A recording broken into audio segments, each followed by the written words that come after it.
Alors ce matin, je vous propose d'ouvrir la parole de Dieu et de faire une lecture dans un texte de l'Évangile. Et nous le ferons dans l'Évangile de Luc au chapitre 10. Alors je vois Annabelle qui tend l'oreille pour déjà le mettre. La moisson est abondante, mais les ouvriers sont peu nombreux. Demandez donc au Seigneur à qui appartient la moisson d'envoyer plus d'ouvriers pour rentrer sa récolte. Allez maintenant et rappelez-vous que je vous envoie comme des agneaux au milieu des loups.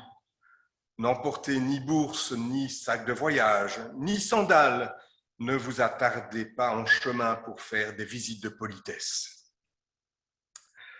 Lorsque vous entrerez dans une maison, dites d'abord que la paix soit sur cette maison. Si ce n'est pas le cas, elle reviendra vers vous. Dans cette maison-là, prenez la nourriture et la boisson qu'on vous donnera, car celui qui travaille a droit à son salaire. Ne passez pas d'une maison à l'autre pour demander l'hospitalité. Dans toute ville où vous irez, où l'on vous accueillera, mangez ce que l'on vous offrira. Guérissez les malades qui s'y trouvent et dites aux gens, le règne de Dieu est là, tout près de vous.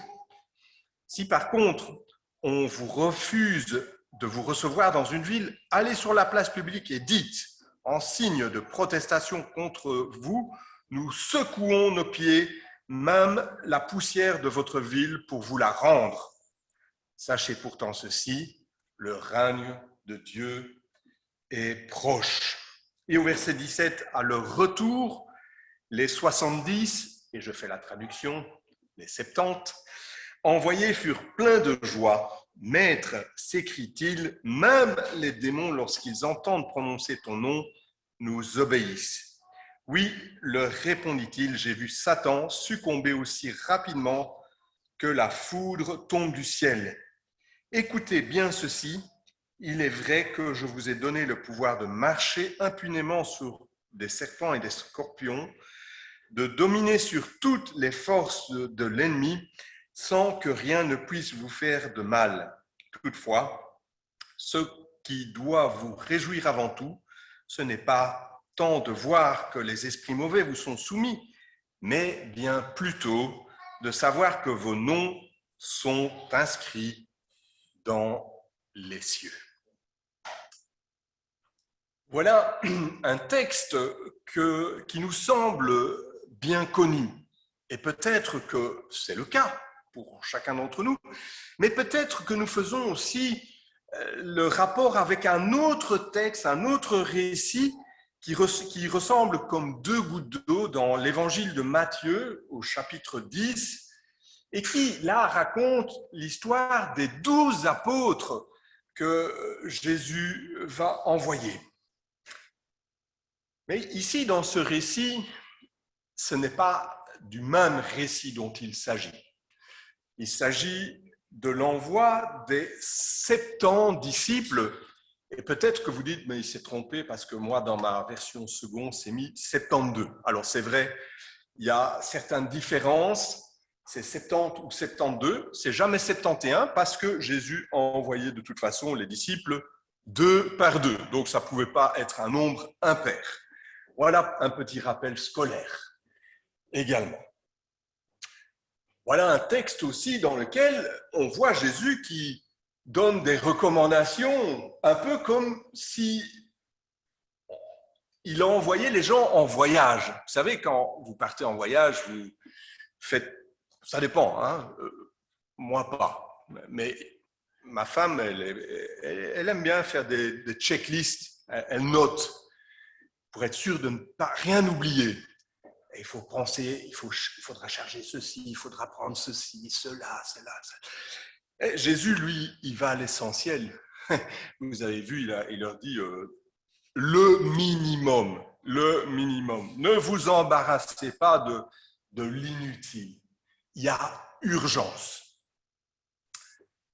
Dans ce récit, et il faut un peu revenir en arrière dans l'Évangile, au chapitre 9, au verset 51, on voit un peu le contexte.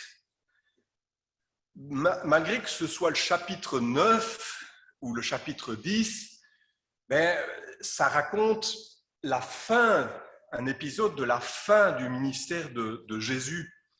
Parce qu'au chapitre 9, verset 51, il est dit « Lorsque le temps où il devait être enlevé du monde approcha, Jésus prit la résolution de se rendre à Jérusalem par la Samarie. » Alors, il s'agit ici d'un épisode que l'on peut situer à la fin du ministère de Jésus sur terre. Alors, ce qui est aussi important à noter, c'est que Jésus prit la résolution de se rendre à Jérusalem par la Samarie. Alors, pour nous, ça nous paraît anodin, évidemment, comme remarque. C'est un peu logique.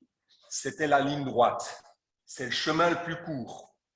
C'est le bison futé recommandé.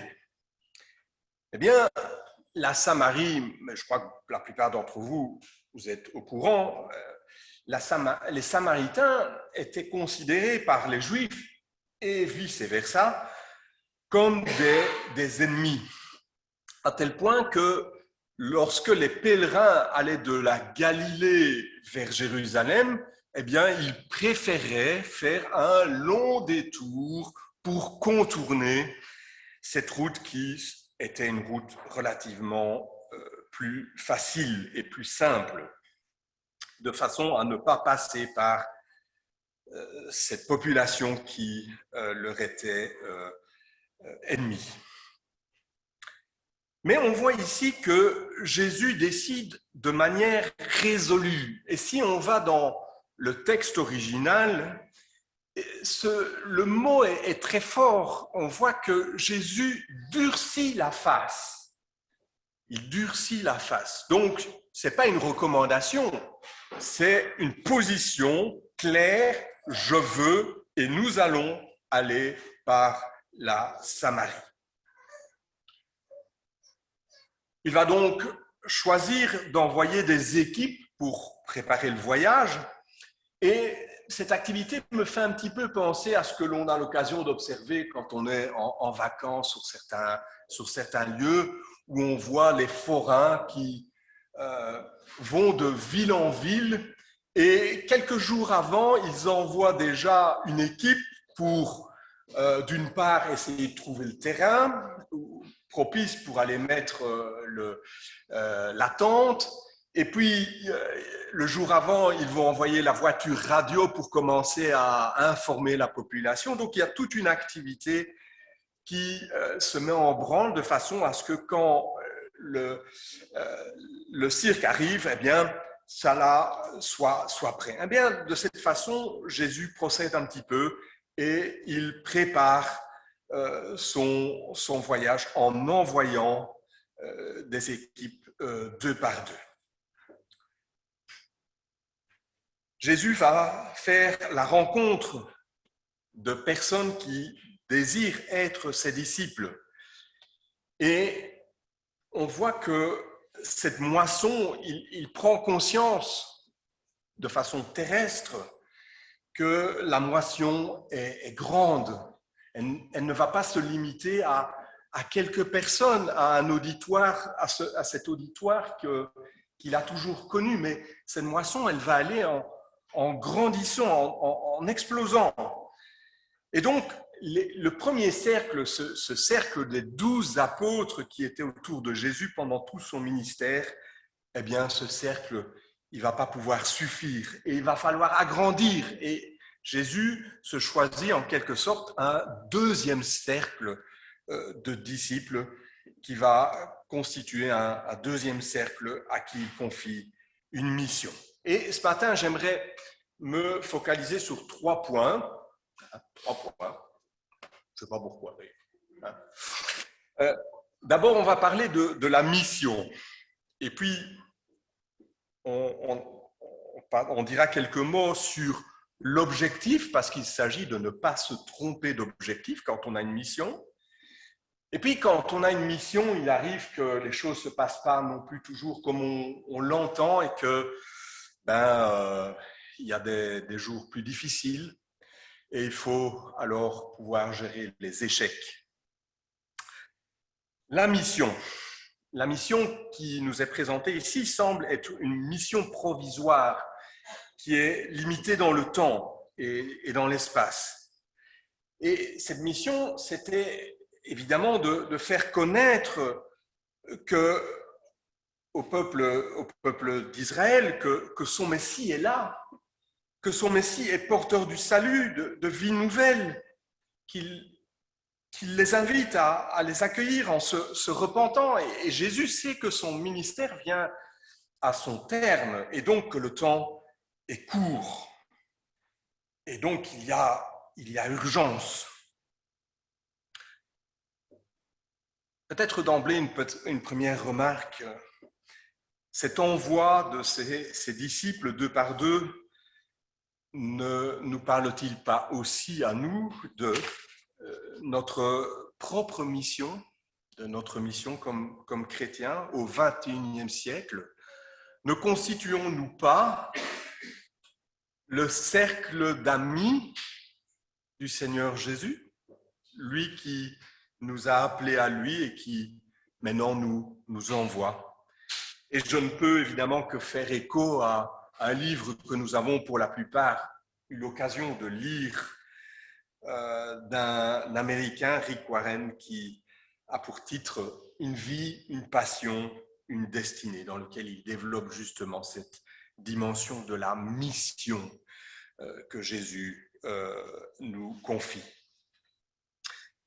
Alors derrière, il y a un chiffre. Pourquoi 70 ou 72? Derrière ce chiffre qui paraît anodin, pourquoi d'ailleurs avoir cité un chiffre? Mais peut-être qu'il y a là aussi une symbolique à saisir, qui peut nous interpeller. Alors selon les rabbins, le nombre des nations païennes qui étaient issues de Noé était justement de 70. Et comme les 12 apôtres ont été envoyés en mission en Galilée et représentaient les 12 tribus d'Israël, les 70 envoyés en Samarie et en Judée sont comme une préfiguration de l'évangélisation des nations païennes, de celles que nous sommes, et qui va en fait se mettre en place juste après la Pentecôte.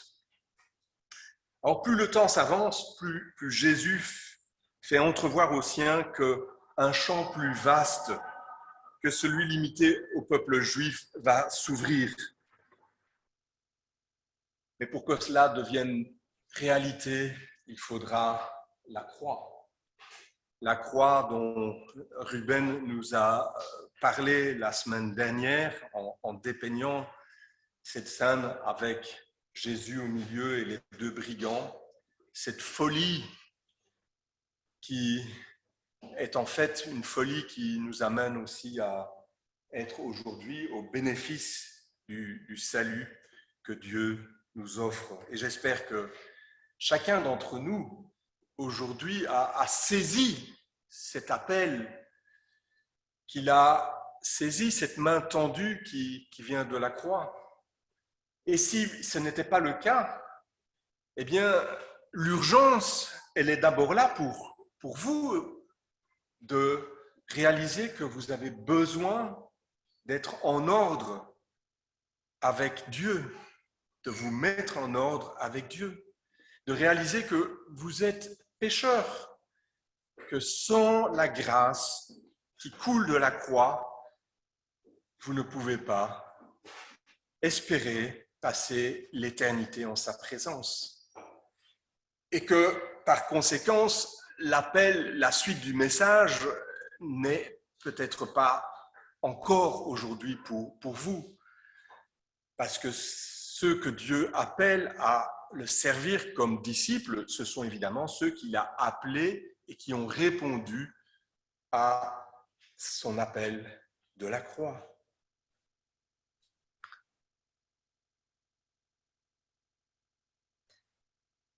il a fallu la croix, il a fallu la Pentecôte, il a fallu le Saint-Esprit, ce Saint-Esprit que Dieu nous donne, qui est descendu sur les disciples et qui donne force au message et aux messagers.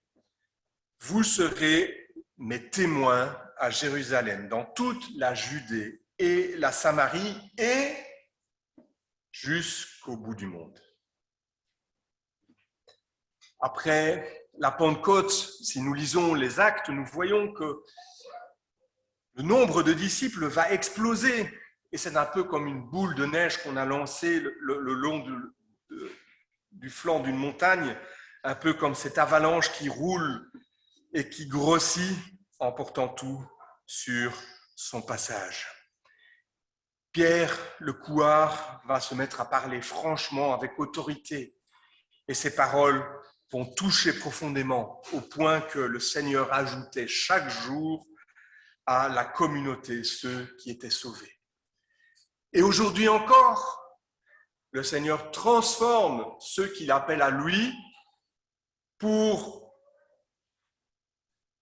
que la timidité qui nous caractérise bien souvent puisse être sublimée et être remplacée par un esprit de force, d'amour et de sagesse.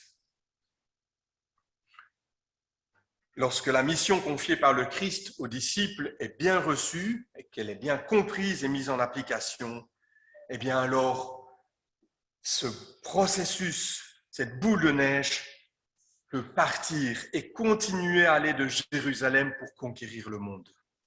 Non pas à la façon d'une armée qui va détruire tout sur son passage, mais d'une armée porteur de bonnes nouvelles, c'est-à-dire de l'Évangile, pour construire des vies nouvelles. Et c'est vraiment beau d'entendre les rapports qui sont faits. Ces temps de camp sont des temps bénis pour annoncer l'Évangile, mais ils ne sont pas évidemment limités au temps de camp. Et c'est vrai que notre communauté a été pendant 2 ans mis un peu au repos, forcée, empêchée dans la rencontre, empêchée aussi dans des activités, empêchée dans notre témoignage. Nous ne pouvons pas aujourd'hui nous contenter d'ouvrir la porte et d'attendre que les gens viennent, mais il faut aussi aller. Au-delà de cette dimension de mission confiée par le Christ aux disciples, avez-vous aussi remarqué qu'il n'était nullement spécifié que les 70 ou les 72 aient été porteurs d'un quelconque master, d'un doctorat en théologie, ni même d'autre chose d'ailleurs? Avez-vous eu l'impression que ces personnes aient bénéficié d'une longue préparation avant d'être envoyées? En tout cas, le texte n'en dit rien. Ces personnes semblent avoir été choisies le moment-là. Des personnes lambda, pas particulièrement méritantes par leur attitude, par leur savoir. Non, juste des personnes dont le texte nous dit qu'elles sont des disciples. Cela semble peut-être un peu maigre pour partir sur les routes à jouer, à faire l'évangéliste. Alors, n'interprétez pas ce que je viens de vous dire d'une mauvaise façon. La formation est essentielle, surtout si elle vous est donnée et que vous pouvez en bénéficier. Et donc, je ne peux que recommander, pour cette année c'est trop tard, mais pour d'autres années, de vous inscrire déjà maintenant pour le CFM, pour le CFB, ou pour d'autres occasions qui vont être données au sein des assemblées, de former pour des groupes d'études bibliques, et pourquoi pas de vous inscrire dans une faculté de théologie, si le Seigneur vous le permet, vous donne des facultés et vous donne cet appel. Rien ne n'est à négliger quant à la lecture de la parole de Dieu. Ça ne vient pas tout seul, même si le Saint-Esprit pallie à nos manquements, mais il ne pallie pas à nos lâchetés, à nos abandons de poste. Il peut évidemment nous venir en aide au moment opportun et nous rappeler ce qu'il nous a enseigné lors de lectures diverses et variées.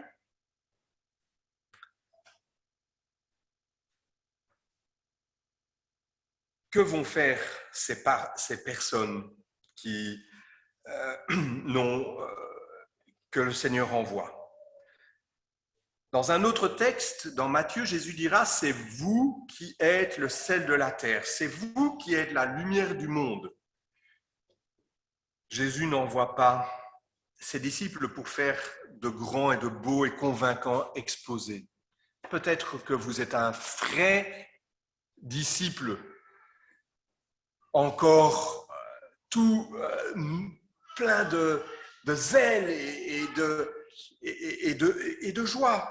Sachez que le Seigneur vous envoie, vous aussi, et qu'il n'attend pas que vous soyez un brillant orateur. Il nous demande d'abord d'être sel et lumière dans le monde.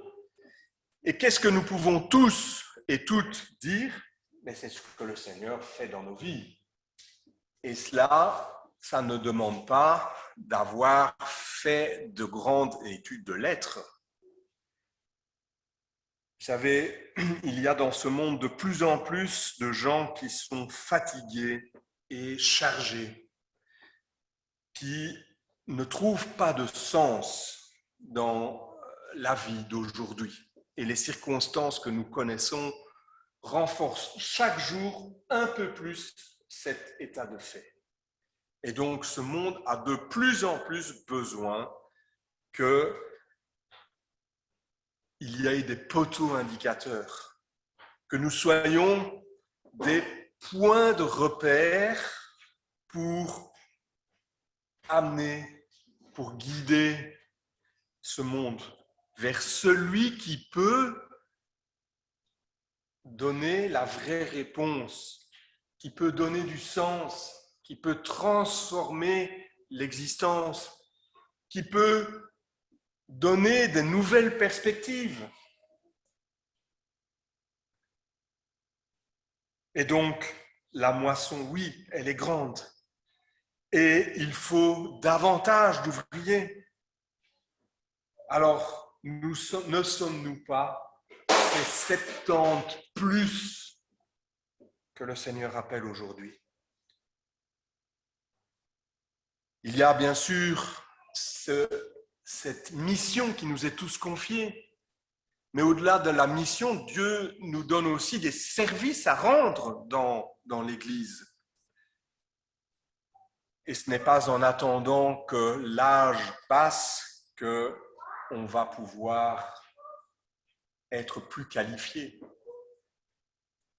C'est en prenant dès votre plus jeune âge de conversion le chemin que Dieu demande, le chemin où il vous appelle, et en vous mettant aussi à son service, peut-être en étant proche d'un aîné, de quelqu'un qui a déjà marché sur le chemin et qui va vous prendre avec lui pour vous donner confiance, pour vous montrer comment ça marche. Je parlais hier avec quelqu'un qui me disait « Ben oui, moi dans mon jardin, ben oui, je parle jardin, mais j'y reviens encore, hein. Mais dans mon jardin, moi j'aime bien prendre un plus jeune avec moi. Comme ça, je lui montre ce qu'il faut faire. Je lui montre les gestes. Parce que quand on est dans un jardin, on ne sait pas par où s'y prendre. Et pourtant, il y a des petits gestes simples. Vous passez le matin, vous grattez un petit peu chaque jour et ça semble aller tout seul. Mais avant ça, il faut comprendre que il faut le faire. Il faut le faire de cette façon-là, à ce moment-là. Ne négligeons pas les occasions qui sont tendues, les mains offertes où des aînés vous disent hey, viens avec moi, viens voir, je vais te montrer, je vais te montrer. Parce que Jésus nous appelle tous et toutes. La mission, j'y reviens, la mission, vous avez vu, elle est prioritaire. Elle est prioritaire parce qu'elle est liée au mandat qui est reçu de Jésus. Allez, faites de toutes les nations des disciples. Il n'y a pas d'objectif secondaire. Il s'agit du grand mandat, de ce que l'Écriture appelle, de ce que l'on va appeler le grand mandat que le Christ nous a laissé à nous tous, ses disciples, d'être des ponts entre le royaume de Dieu et ce monde. Il faut donc prendre conscience, et j'espère que nous reprenons conscience, si c'est besoin, ce matin, que ce n'est pas une option que l'on peut prendre ou que l'on peut laisser. Nous sommes donc appelés tous individuellement, mais librement, à faire ce choix en connaissance de cause, d'être ouvriers, ouvrières dans le champ qui est là, le vaste monde. Et qui dit priorité, dit choix. Hein, je vous ai dit, le Seigneur nous laisse libres. Il nous laisse libres. Voilà. Il pourrait nous forcer, nous enrôler de force. Il ne le fait pas. Il attend. Il attend. Mais si vous choisissez, vous allez aussi devoir, je vous le dis déjà, d'ores et déjà, vous allez devoir renoncer. Ah, voilà pourquoi on ne choisit pas. Parce que choisir, c'est renoncer. Et il faut renoncer à toute une série de choses qui nous occupent dans notre vie, qui semblent nous rendre la portée de l'Écriture inaccessible. Mais je laisse à l'Esprit Saint de mettre ça dans votre cœur et de le travailler autant qu'il lui sera opportun. Cette tâche nous paraît peut-être ce matin insurmontable parce que nous nous voyons seuls face à ce vaste monde. Je l'ai déjà cité, mais le Seigneur a envoyé les disciples deux par deux. Deux par deux parce que dans l'Ancien Testament, pour qu'un témoignage puisse être retenu comme véridique dans une affaire de droit commun, il fallait que deux personnes témoignent de la même chose. Et c'est certainement aussi une des raisons qui pousse Jésus à les envoyer deux par deux. Mais au-delà de ce que j'ai déjà dit, être à deux, ça permet de discuter, de se compléter, de se corriger mutuellement. Et particulièrement quand on est dans un dialogue, dans un temps de partage, d'évangélisation, eh bien, peut-être aussi de prier. Celui qui parle, parle. Celui qui ne parle pas se tait, mais prie.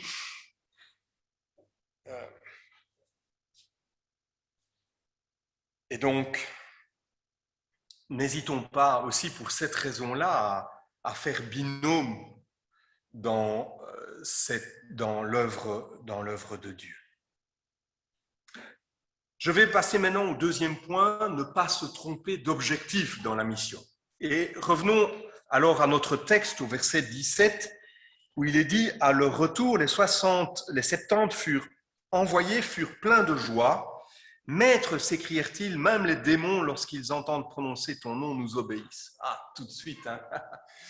La rançon de la gloire. T'as vu? Eh bien, Jésus ne va pas les contredire. Il a suivi leur voyage. Il les a vus vaincre, se dépasser au-delà même de leur espérance et de leur imagination. Mais il ne faut pas se tromper d'objectif, car les victoires que nous pouvons rencontrer, que ce soit dans l'évangélisation ou dans le service, à Genneval, à Béo, à d'autres endroits, dans d'autres camps, ce n'est pas nos victoires, c'est celles de Christ. C'est sûr, c'est enthousiasmant, hein. Et Et je vous encourage à vivre cet enthousiasmement, je ne sais pas si ça existe. Bon. Parce que c'est bon, et de le vivre dans la reconnaissance. J'y reviendrai un peu après. Est-ce que c'était si étonnant que les disciples procèdent à des miracles? Jésus n'avait-il pas jusque-là, dans son ministère, été accompagné de nombreux miracles et de prodigues? Et Jésus n'avait-il pas dit, voici les signes miraculeux qui accompagneront ceux qui ont cru en mon nom, ils chasseront des démons, ils parleront des langues nouvelles, ils saisiront des serpents venimeux, ou s'il leur arrive de boire un poison mortel, cela ne leur causera aucun mal. Ils imposeront les mains aux malades et ils seront guéris. Et ça se trouve confirmé par le livre des Actes, où on voit que tout le monde était impressionné car les apôtres accomplissaient de nombreux prodigues et des signes miraculeux. Alors que penser de tout ça? Tous ces miracles ne sont-ils pas autant de signes, parce que miracle, ça veut dire signe, de la divinité de Jésus, qui sont là pour souligner l'objectif de la mission? Dieu a envoyé son Fils dans le monde, non pas pour condamner le monde, mais pour qu'il soit sauvé par lui. Tous ces miracles, ces signes, sont là pour soutenir la véracité et la puissance du message de salut. Oui, notre seul objectif devrait toujours être de faire éclater la gloire de Dieu. Et pour ce faire, il a reçu et utilisé l'autorité divine afin qu'il donne la vie éternelle à ceux que tu lui as donnés. Le miracle n'est donc jamais pour Jésus, a fortiori pour le disciple, une fin en soi, mais bien une occasion de mettre en avant la gloire de Dieu en faisant connaître son plan de salut pour l'homme pécheur, qui seul peut trouver le pardon au travers du sacrifice de Jésus sur la croix. La joie des disciples, notre joie dans le service, notre motivation doit être liée au fait que nous servons le Maître. C'est ça qui doit être notre carburant lorsque nous sommes en train de le servir. C'est ce que Jésus va aussi souligner au verset 20 en disant « Ce qui doit vous réjouir, ce n'est pas tant de voir que les esprits mauvais vous sont soumis, mais plutôt de savoir que vos noms sont inscrits dans les cieux. » C'est au travers de notre salut que nous nous réjouissons de pouvoir être ouvriers avec Dieu dans son œuvre. Mais être ouvrier dans l'œuvre, c'est aussi, et il faut que nous le réalisions, si ce n'est pas encore le cas, qu'il y a des moments de découragement. Et il y a eu un témoignage ce matin de cela. Et il faut pouvoir gérer ces découragements, voir des échecs qui peuvent être des échecs cuisants dans notre vie de chrétien, désireux de servir le Seigneur. Et Jésus prodigue ici, donne à ses disciples des clés pour nous aider. En tout cas, Jésus n'élude pas les difficultés.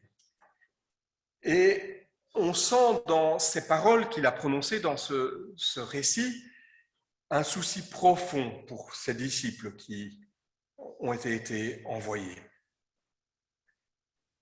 Dans l'œuvre de Dieu, tout ne se passe pas comme un coup de baguette magique. Jésus n'a-t-il pas lui-même connu la mort sur la croix? Ce n'est donc pas parce que nous sommes envoyés par Jésus que nous sommes fidèlement attachés à lui que tout va se passer rose et violette. Jésus va dire, je vous envoie comme des agneaux au milieu des loups. Vous n'êtes pas reçus dans une maison dite dit Jésus, ce ne serait que normal. Mais avouons-le, lorsque nous sommes rejetés, nous le prenons pour nous-mêmes d'abord. Et c'est comme si on s'en prenait à nous. Et pourtant, Jésus va rappeler que, on l'a dit, c'est sa gloire. C'est lui qui est le premier touché par le refus, pas nous. Alors qu'est-ce que dit Jésus? Il dit, secouez la poussière de vos sandales et continuez votre route. Ça semble tellement évident, n'est-ce pas? C'est plein de bon sens divin. Est-ce que ce n'est pas là le meilleur remède à emporter dans notre besace comme premier soin?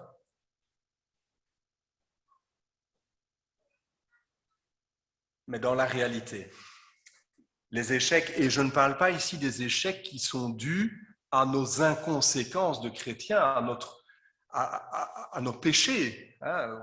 On est bien dans le cadre des échecs que nous connaissons en suivant le Seigneur. Dans la réalité, ces échecs vont nous paralyser. Ils vont nous clouer sur place. Et ils vont probablement, et dans un certain nombre de cas, enclencher une remise en cause des dons que le Seigneur nous a donnés, des talents qu'il nous a confiés. Et parfois déçus, amers, remplis de culpabilité, il arrive que nous prenions un temps de pause, un temps de recul, qui risque souvent d'être une longue traversée du désert. Alors comment faire? Comment agir? Dans un premier temps, et avant même d'être dans une situation d'échec, la première chose ne devrait-elle pas être une prise de conscience que Jésus est un maître bon, qui se met en souci pour ses ouvriers. Son désir est de veiller sur nous tel un bon berger. Alors, dans les messages que Serge nous envoie, il y a beaucoup de thèmes. Il y avait, je crois, la semaine dernière, un thème sur la reconnaissance. Hein? Et le thème, c'était souligner que la reconnaissance a un pouvoir important dans notre vie, de nous stimuler, de nous garder connectés les uns aux autres, de nous garder d'abord connectés avec Dieu et aussi de nous garder connectés les uns aux autres. Compte les bienfaits de Dieu, mets-les tous devant tes yeux et tu verras en adorant que leur nombre en est grand. Nourrissons donc notre vie de prière par des sujets de reconnaissance. Pas seulement, Seigneur, donne, Seigneur, fais, Seigneur, agis. Ah oui, mais d'abord commençons par la reconnaissance. Pour souligner la présence et l'intervention de Dieu dans notre vie. La seconde chose, ce serait de nous rappeler que le travail qui nous confie n'est pas lié à nos propres intérêts, mais aux siens. J'entends de temps à autre des personnes qui, dans leur discussion, peuvent s'étriper en disant « mais c'est mon ministère !» Le ministère devient le plus important dans leur vie. Alors que Jésus nous rappelle que le serviteur n'est pas plus grand que le maître et que nous sommes appelés à travailler sous ses ordres. S'il nous donne des dons et des talents, c'est une grâce de sa part, c'est cadeau. Utilisons ces cadeaux pour lui. Et si nous sommes mal reçus, eh bien, ça n'a rien de personnel. C'est tout à fait prévisible parce que comme nous sommes en liberté de pouvoir dire oui ou non au Seigneur, ben, le monde, ceux qui nous entourent, sont appelés à dire oui ou non à l'appel de salut de Dieu. Et puis, enfin, le Seigneur sait de quelle pâte nous sommes faits. C'est lui qui nous a tissés dans le ventre de notre mère, on l'a rappelé tout à l'heure. Il sait que l'échec est et reste difficile à vivre, que cela constitue un apprentissage qui n'est pas inné. Nous ne pouvons les éviter et il faut s'y préparer et connaître le mode d'emploi. Alors, quel est le mode d'emploi de Jésus? Secouez vos sandales, dit Jésus. Continuez la route. Et on pourrait appeler et basta. C'est pas plus compliqué que ça. Essayez de passer à autre chose. Je suis toujours avec vous jusqu'à la fin du monde. Je ne t'abandonne pas, je ne te délaisse pas. Je suis ton bon berger. Assourdissante simplicité, n'est-ce pas? Pour Jésus, le seul remède, c'est de se débarrasser le plus vite possible de toutes ces poussières qui vont coller à notre pied et qui risquent de nous freiner, voire d'arrêter notre marche. Vous savez, quand on a des poussières qui s'agrippent à nos sandales, eh bien, si après on marche dans une flaque, ça va commencer à faire une pâte. Et puis on va capter les petits cailloux et ça va faire une boulette. Ça va commencer à nous faire mal en dessous de la semelle. Vous voyez le processus. Pourquoi Jésus dit le plus rapidement, débarrassez-vous de toutes les poussières. Venez à moi, vous tous qui êtes fatigués et chargés. Alors, ce n'est pas tout à fait le même sens, mais débarrassons-nous à lui de ces poussières. Il va faire le nécessaire pour que nos souliers soient en bon ordre de marche. Ces souliers dans l'armure du chrétien, vous vous rappelez? L'échec, c'est un moment de crise. Et en grec, le mot crise se dit crisis, comme en néerlandais. C'est deux langues qui sont très compliquées. Crisis, ça implique deux choix possibles. La crise suppose une prise de décision et une action pour en sortir. Bien souvent, on renonce sur les deux tableaux. On évite de prendre une décision, on la reporte à demain, et on s'enferme dans la situation et on ne sait plus en sortir. Ça, c'est en grec. Et en chinois, ces mots sont exprimés à travers d'un idéogramme et qui correspond à deux parties. L'une parle d'un danger et l'autre d'une opportunité. Face à l'échec, il y a un danger, celui de succomber au découragement, de remâcher ses loupés, de s'aigrir, de ses ratés, alors qu'il y a une opportunité d'expérimenter l'aide du Seigneur en se déchargeant de nos soucis et de repartir le plus vite possible. Vous savez, quand vous avez un accident de voiture, et particulièrement quand vous êtes jeune conducteur, quand ça vous arrive, ça vous tétanise. Et beaucoup se disent, moi je ne conduirai plus jamais. Alors que la première chose à faire, c'est de reprendre la voiture le plus rapidement possible, peut-être avec l'aide de quelqu'un à votre côté, pour être restimulé dans le processus. Paul dira encore que notre équipement, notre armure du chrétien doit être en tout temps prêt, en parfait état, car sans cela, comment manifester le zèle nécessaire pour l'annonce de l'Évangile? J'arrive à la conclusion. Avec ce récit, nous avons vu comment Jésus s'y prend pour étendre le royaume de Dieu. Jésus nous appelle afin que nous soyons ses disciples. Il nous appelle pour que nous soyons à lui, pour que nous recevions de lui. Mais le Christ nous a aussi appelés pour nous mettre en route, et pas dans nos vieux jours, dès notre conversion, pour nous envoyer vers les autres comme des ambassadeurs porteurs du message de l'Évangile. La mission, la tâche qu'il nous confie n'est pas simple et il y a des risques d'échec qui nous guettent. Mais Jésus ne nous laisse jamais seuls. Non, jamais tout seul. Non, non, jamais tout seul. Jésus, mon Sauveur, me garde. Et il veut nous préparer pour faire de nous des conquérants et des vainqueurs. Et là, il nous faut ne pas perdre de vue l'objectif, c'est-à-dire regarder à lui donner gloire, garder le cap pour voir le Seigneur agir et agir encore au travers de nous. Est-ce que nous sommes désireux de saisir cet appel ce matin? Non, je ne crois pas. À chacun d'y répondre, évidemment. Où en sommes-nous dans notre service pour le Seigneur? Certains jours, nous sommes bouillants pour le Seigneur. Et peut-être qu'au retour d'un camp, c'est le cas. On est tout bouillant, tout feu, tout flamme. Et puis d'autres jours, probablement comme moi, vous l'êtes beaucoup moins.